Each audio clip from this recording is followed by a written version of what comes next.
Sunday story एक बड़ी सुंदर कहानी आपको आज सुनाने जा रहा हूं और कहानी ये सुनाने जा रहा हूं कि इस कहानी को सुनकर आप समझ लेंगे कि प्रभु है क्या। तो एक जहाज था, उस जहाज में बहुत सारे यात्री निकले और बहुत तेज लहरों के बीच में वो शिप एक बहुत बड़ी चट्टान से टकराया और तहस नहस हो गया। जितने लोग उस जहाज पे थे सबकी मृत्यु हो गई, पर एक आदमी बह के एक टापू के ऊपर चला गया। जब उठा तो बहुत रोया, बुरी तरह रोया कि हे भगवान, तूने मेरे साथ क्या किया, मुझे कहां छोड़ दिया, ये कोई तरीका है, ये कोई जिंदगी है, कैसे जीऊंगा। खैर, उसने नारियल खाने शुरू किए, फिश को पकड़ना शुरू किया, एक खुराक बन गई। पत्तों को, लकड़ियों को, शिप की जो बची हुई चीजों तो सबको इकट्ठा किया, एक छोटी सी झोपड़ी बनाई। कपड़े वगैरह तो कुछ खास थे नहीं, जो भी था अपने तन को ढकता था, मच्छी को पकड़ता था, नारियल के साथ में अपनी जिंदगी अकेले बिता रहा था। उस झोपड़ी में चला जाता था, बारिश तेज होती थी, बड़ा परेशान रहता था, पर भगवान को याद करता था। फिर एक दिन बड़ी अजीब सी चीज होती है, सुबह सुबह निकलता है मछली को पकड़ने को, और जब वापस लौटता है शाम को तो देखता है कि उसकी कुटिया पूरी जल रही है, उसमें आग लग चुकी थी।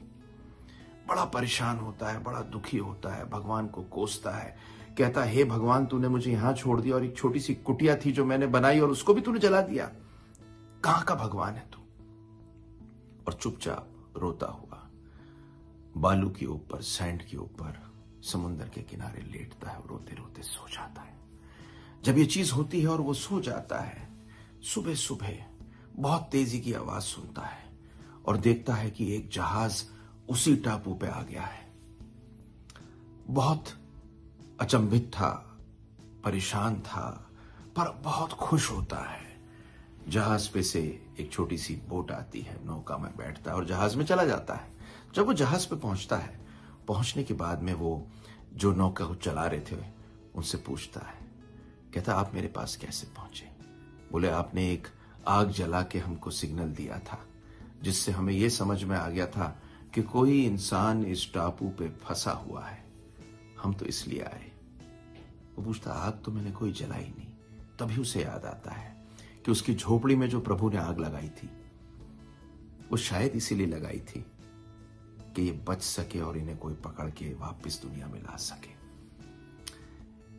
जब हम परेशान होते हैं, दुखी होते हैं, कष्ट में होते हैं, प्रभु को कोसते हैं, तब शायद भगवान ने हमारे लिए जो हमने सोची उससे कहीं बड़ी प्लान रखी होती है।